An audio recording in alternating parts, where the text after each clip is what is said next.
Assalamualaikum warahmatullahi wabarakatuh. Perkenalkan, nama saya Sudiarti Awalia dan teman-teman saya yaitu Putra Sulaiman dan Muhammad Alkawi Albar. Kami dari kelompok 4 akan mempresentasikan makalah kami yang berjudul Konsep Manusia dalam Kajian Filosofis Pendidikan Islam. Untuk materi pertama akan dibacakan oleh saya sendiri. Pengertian konsep manusia secara terminologis, ungkapan Al-Quran untuk menunjukkan konsep manusia terdiri atas 3 kategori yaitu Al-Insan, Al-Bashar, dan Bani Adam. Meskipun ketiga kata tersebut menunjukkan pada makna manusia, namun secara khusus memiliki penekanan pengertian yang berbeda. Dalam menunjuk makna manusia, kata Al-Annas lebih bersifat umum bila dibandingkan dengan kata Al-Insan. Keumumannya tersebut dapat dilihat dari penekanan makna yang terkandung. Kata Al-Annas menunjukkan manusia sebagai makhluk sosial dan kebanyakan digambarkan sebagai kelompok manusia tertentu yang sering melakukan mafsadah dan pengisi neraka di samping iblis. Hal ini terlihat pada firman Allah Quran Surah Al-Baqarah ayat 24, maka jika kamu tidak dapat membuatnya, dan pasti kamu tidak akan dapat membuatnya, peliharalah dirimu dari neraka yang bahan bakarnya manusia dan batu yang disediakan bagi orang-orang kafir. Manusia merupakan satu hakikat yang mempunyai 2 dimensi, yaitu dimensi material atau jasad dan dimensi imaterial atau ruh, akal, dan sebagainya. Itulah Tuhan yang maha mengetahui yang gaib dan yang nyata, yang maha perkasa lagi maha penyayang. Dialah yang telah menciptakan segala sesuatu dengan sebaik-baiknya dan memulai menciptakan manusia dari segumpal tanah, dan dia ciptakan keturunannya dari jenis saripati berupa air yang hina, lalu disempurnakan penciptaannya, kemudian dia tiupkan ke dalam tubuhnya ruh ciptaannya, dan dia ciptakan bagimu pendengaran, penglihatan, dan hati, namun kamu sedikit sekali bersyukur. Quran Surah Al-Sajdah ayat 6-9.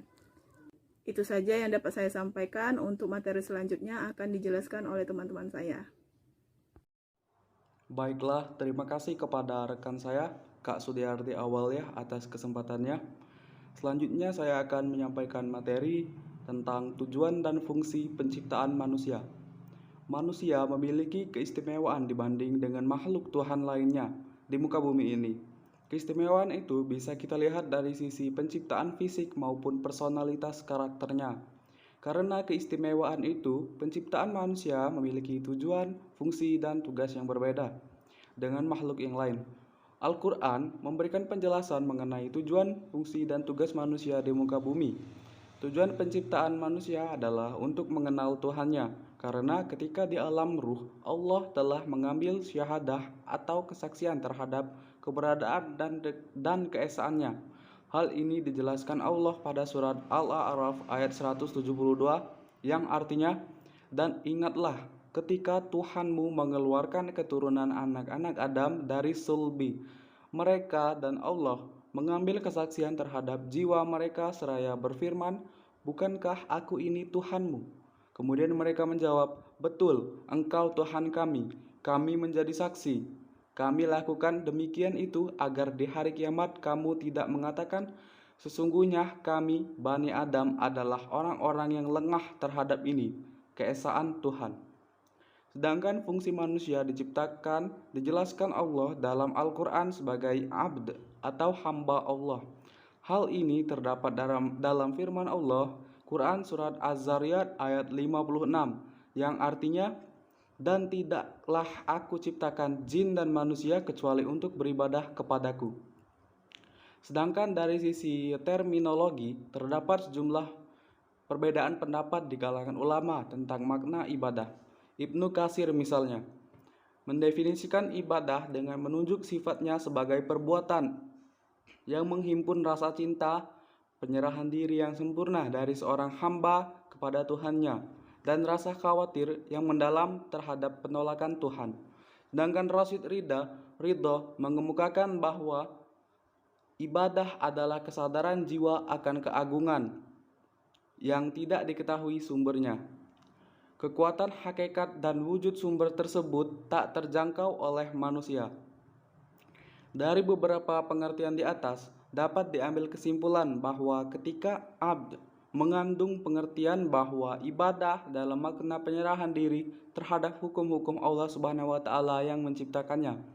Melalui kata abd, Allah ingin menunjukkan salah satu kedudukan manusia sebagai hamba yang mengemban tugas-tugas peribadatannya.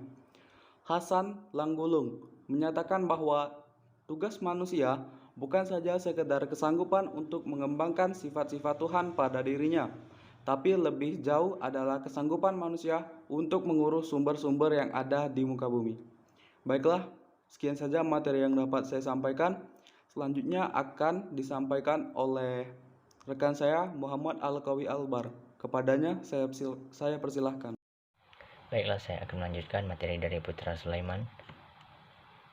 Yang ketiga yaitu potensi-potensi yang ada pada manusia.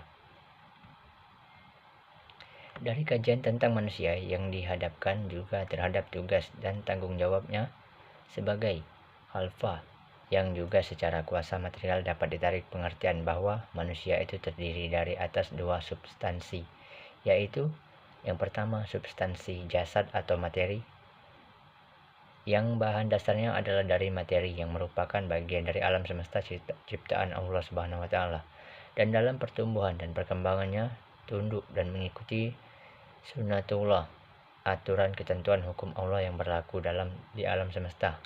Yang kedua yaitu substansi ruhiyah, yaitu dianugerahkannya daya-daya al-aql, al-qalb, dan al-nafs kepada manusia, sehingga manusia merupakan benda organik yang mempunyai hakikat kemanusiaan serta mempunyai berbagai alat potensial dan fitrah.